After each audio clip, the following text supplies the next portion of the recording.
sort of a gun battle or some sort of an effort by officers to take him into custody that involves the use of force, that puts that victim, that poor innocent carjacking victim, in danger, whoever that person is.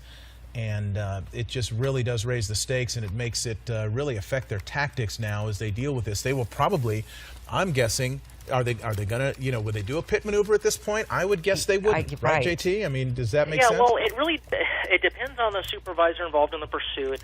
My guess, with my experience, would be no, because we don't want to endanger any more than they're already endangered that victim in that car, or the victim of the kidnapping, carjacking in that car. So that is another consideration.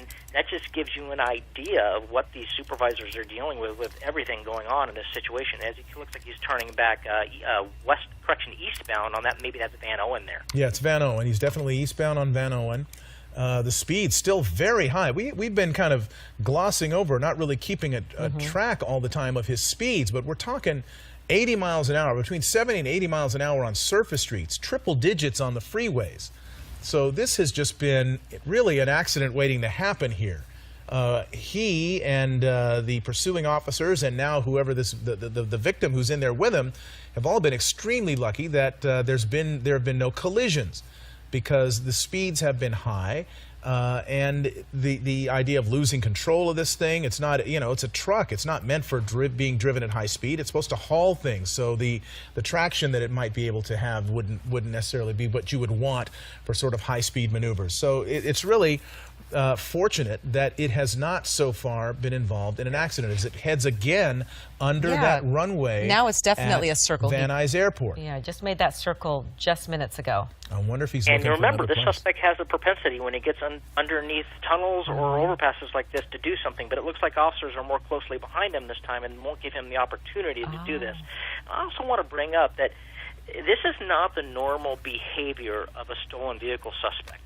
The suspect may be wanted for something that's more, again, we don't have that confirmed yet, but his actions are dictating that he may be wanted for something more serious, because a 211 robbery and kidnap, the original want for this vehicle may be something that he's running from other than being a stolen vehicle. We'll have to figure that out. Right, yeah, this is exactly. If it was just a stolen car, you know, wow. Wow, that was a close call, going on the wrong side of the road. He's on Haskell now, northbound.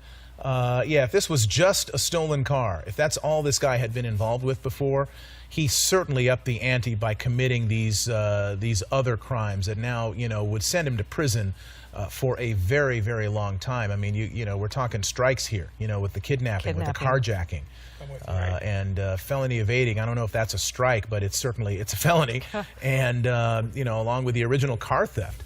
So the possibility that he already had 2 felony strikes against him when this whole thing started. Which is why a lot of people run from police, right? Run a little harder when they're facing a 3rd strike. Right, because that's 25 to life automatically. That is Satakoy, going back eastbound on Satakoy, back underneath the 405 freeway, Sepulveda Boulevard. Yeah, it makes you wonder what he's trying to find another underpass to switch cars again, or what he's going through. So it's hard to imagine what he's thinking. Yeah. I'm thinking about the poor victim with him. Yeah, and I would think, just by the nature of the driving, unless the suspect does have a weapon, but the nature of the driving here, extremely erratic.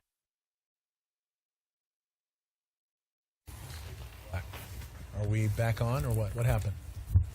Short or shaved head. He had a gray T-shirt on. He looked to be a little heavier set with dark pants on when he got out of that vehicle earlier. But my guess would be, again, only a guess based on my experience, that he is the one driving, and one terrified victim or passenger in that right front seat. Right. Police in hot pursuit. Just very scary. This is just a tricky situation, and really the level of danger here is just pretty high, and your thoughts really do go out to that innocent victim who got carjacked, who was just basically along for the ride here, or perhaps being told to drive. We're not sure. But just how fearful that individual must be right now, that he's in the car with a felon on the run from police. It's the stuff you see in movies, and it's the kind of thing that's just scares you to death, because this could end very badly. This is Valerio Street, approaching southbound Van Nuys Boulevard. Okay, yeah, we're on Valerio now, from Van Nuys, I believe, and this would put him in somewhere in Los Angeles. So you've got the LAPD pursuing here. It's a residential area, as you see now. There are speed bumps on the road. There are houses on both sides of the street. You see all those parked cars. This is an area that is heavily populated. We advise anybody who's in this area off of Sherman Way to keep their doors and windows closed and locked and not allow anyone to come in your house right now, because a foot bail could happen at literally any moment. He could get out of that truck and take off running, and he's going to look for a place to try to hole up, to try to either hide from police. We'll be right back. We're going to take a quick break from this for a second. I think we'll leave the picture up. I'm not going to be able to talk for about 2 minutes. We have to get ready to do something here, but watch this, and we'll watch it together.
Hollywood Way underpass of the 5 freeway near Burbank Airport.